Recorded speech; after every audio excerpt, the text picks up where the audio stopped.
After we cut the LED strip, we will use the solder-free connector for the wire and the strip connection.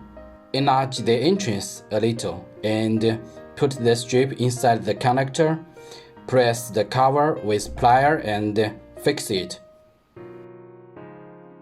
Then put the unstripped wire into the another end, and also press the cover with plier and fix it.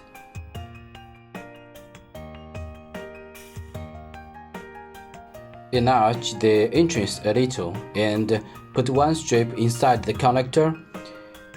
Press the cover with plier and fix it. And then connect the another strip in the other end by the same way.